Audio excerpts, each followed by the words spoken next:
मेरे द्वारा इस चैनल पर लगातार आपको इस तरह की वीडियो दी जा रही हैं जो सीधे-सीधे आपके यूपी टेट, सीटेट या रीट के एग्ज़ाम में एग्ज़ाम ओरिएंटेड क्वेश्चन हों।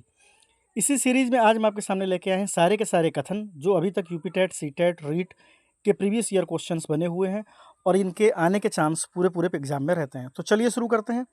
सबसे पहले बात कर लेते हैं one of the most Jean पियाजे इम्पोर्टेंट।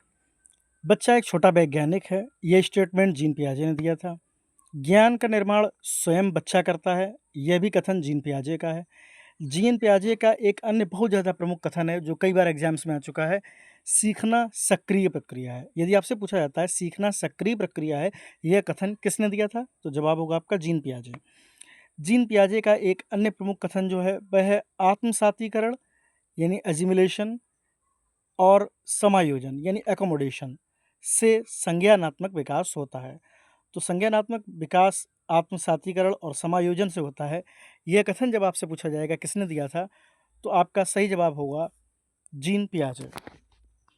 इसके बाद हम बात करते हैं एक अन्य प्रमुख मनोवैज्ञानिक लेव वाइगोत्स्की से, जिनके प्रश्न अक्सर और खासकर यूपी टेट में लेव वाइगोत्स्की का प्रश्न तो जरूर पूछा जाता है। सीखना विकास से पहले होता है, यह कथन वाइगोत्स्की का था। सामाजिक अंतःक्रिया सीखने का एक आधार है, यह भी कथन इन्हीं का है। भाषा संज्ञानात्मक विकास का प्रमुख साधन है, जवाब है वाइगोत्स्की। वाइगोत्स्की का एक अन्य कथन है निकटस्थ विकास क्षेत्र यानी जेडपीडी का सिद्धांत महत्वपूर्ण है, या निकटस्थ विकास क्षेत्र बहुत महत्वपूर्ण होता है। ये कथन किसने दिया था, तो आपका जवाब होगा वाइगोत्स्की। स्कैफोल्डिंग द्वारा अधिगम में सहायता मिलती है, यह कथन भी लेव वाइगोत्स्की का था। तो इस तरह से आपने दो प्रमुख मनोवैज्ञानिक और उनके कथन अभी तक पढ़ लिए हैं। आगे हम आपको कुछ अन्य मनोवैज्ञानिक और उनके कथन की ओर ले चलते हैं, किंतु इससे पहले एक आवश्यक सूचना। यदि आपको हमारे द्वारा किए गए आपके लिए ये कार्य, जिनमें हम विभिन्न कथनों को या कभी अलग-अलग मनोवैज्ञानिकों की डिटेल्स को आपके लिए लेके आते हैं, ये यदि आपको पसंद आ रही हो, तो चैनल को लाइक कीजिए और इसकी पूरी प्लेलिस्ट ज़रूर देखिएगा।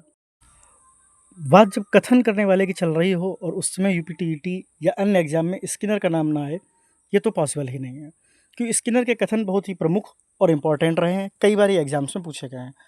व्यवहार परिवर्तन अधिगम का मुख्य लक्ष्य है। एक अन्य इनका कथन है पुनर्बलन अधिगम को आगे बढ़ाता है, कई बार पूछा जाता है ये वाला प्रश्न, पुनर्बलन वाला। ऑपरेट कंडीशनिंग अधिगम का एक सिद्धांत है, यह भी इनका कथन है। सकारात्मक पुनर्बलन व्यवहार की आवृत्ति बढ़ाता है, जबकि नकारात्मक पुनर्बलन उसे बनाए रखता है। बहुत इंपॉर्टेंट कथन हो जाता है, ये अक्सर पूछ लिया जाता है। दंड अधिगम का प्रभावी साधन नहीं है, दंड के बिल्कुल खिलाफ रहे थे स्किनर, आपको ध्यान रखना है। Another important one is Albert Bandura. अवलोकन द्वारा अधिगम होता है, अल्बर्ट बंडूरा का डायलॉग है। लोग दूसरों को देखकर सीखते हैं। बंडूरा और बंदर, इनको अगर आप मिक्स कर लेंगे एक ट्रिक के रूप में, तो आपको याद रहेगा देखकर नकल करना बंदर का भी काम है और ये अल्बर्ट बंडूरा का डायलॉग भी है। लोग दूसरों को देखकर सीखते हैं, अल्बर्ट बंडूरा। मॉडलिंग अधिगम का प्रमुख साधन है। अगला स्टेटमेंट है इनका, अधिगम केवल प्रत्यक्ष अनुभव से नहीं अप्रत्यक्ष अनुभव से भी होता है। अगला है इनका, प्रतिनिधिक अधिगम संभव है, ऐसा मानना था अल्बर्ट बंडूरा का। आइए अब हम पढ़ना शुरू करते हैं इवान पावलोव के कथन। पावलोव के जो प्रमुख सिद्धांत कथन हैं, उनमें से सबसे पहला है अधिगम उद्दीपन अनुक्रिया संबंध पर आधारित है। इन्हीं का अगला कथन है शास्त्रीय अनुबंधन अधिगम का सिद्धांत है। जिसके बाद एक अन्य कथन है इनका, तटस्थ उद्दीपन को शर्तीय उद्दीपन बनाया जा सकता है, शर्तीय उद्दीपन बनाया जा सकता था, शर्त पर आधारित बनाया जा सकता है। पावलोव का एक प्रमुख कथन जो एग्जाम में पूछ लिया जाता है, सीधा सीधा वन टू वन रहते हैं प्रायः ये कथन, लार स्राव एक शर्तीय प्रक्रिया बन सकती है।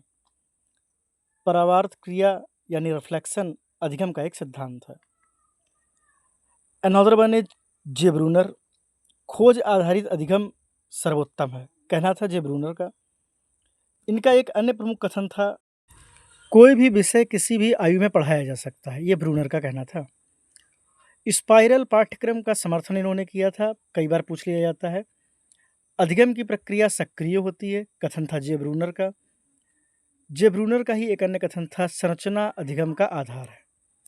तो इस प्रकार आज के इस वीडियो में आपने 6 प्रमुख मनोवैज्ञानिक और उनके द्वारा दिए गए कथन, जो विभिन्न एग्जाम्स में PYQ के रूप में अभी तक आए हुए हैं और भविष्य में इनके आने की संभावना बनी रहती है, इन्हें पढ़ा। हमारी मेहनत की सराहना के लिए आप सिर्फ एक कार्य कर सकते हैं, वीडियो आपको पसंद आए तो लाइक ज़रूर किया कीजिए। अगर इम्पोर्टेंट लगे तो अपने मित्रों तक शेयर कीजिए और भविष्य में आपको लगे इस तरह के वीडियो की फिर आवश्यकता पड़ सकती है, तो चैनल को सब्सक्राइब करना ना भूलें। बहुत-बहुत धन्यवाद। हम अपने प्रयास लगातार करते रहेंगे। जल्द ही आपको कुछ अन्य वैज्ञानिकों मनोवैज्ञानिकों के कथन तथा उन्हें याद करने की एक ट्रिक भी मौजूद कराई जाएगी। बहुत-बहुत धन्यवाद।